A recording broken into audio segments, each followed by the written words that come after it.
El mito de Apolo y Dafne. Bienvenidos, sabios de YouTube, a un nuevo vídeo de Sapientia. Hoy vamos a descubrir el mito de Apolo y Dafne, uno de los más importantes de la cultura occidental.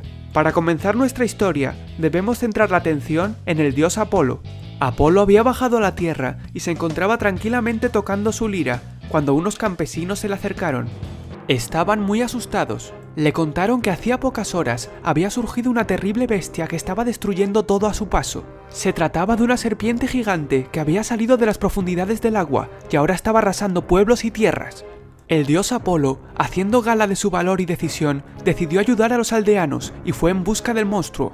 Apolo se enfrentó a la terrible serpiente y en poco tiempo consiguió derrotarla gracias a su divina puntería. Apolo se sentía genial, acababa de matar a la monstruosa serpiente y se había hecho un hueco en la eternidad de las divinidades. Tanta euforia lo llevó a sentirse el más poderoso de los dioses, ya ninguno le imponía temor.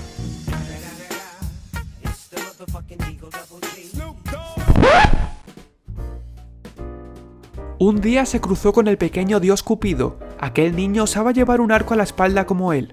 Le preguntó a dónde iba tan alegre y le aseguró entre insultos que sus diminutas flechas eran el hazmerreír del Olimpo.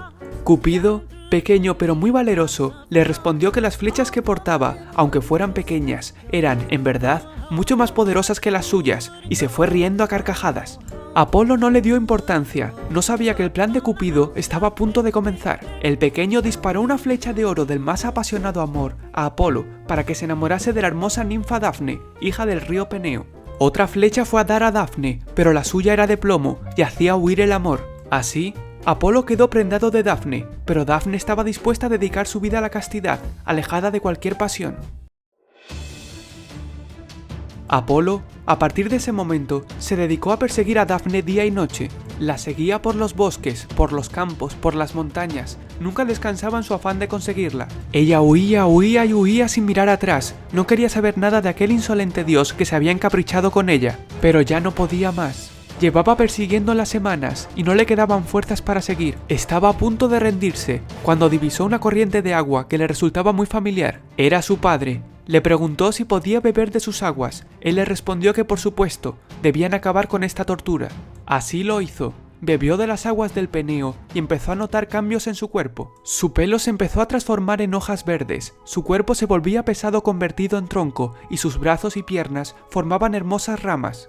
Dafne se había convertido en un precioso laurel.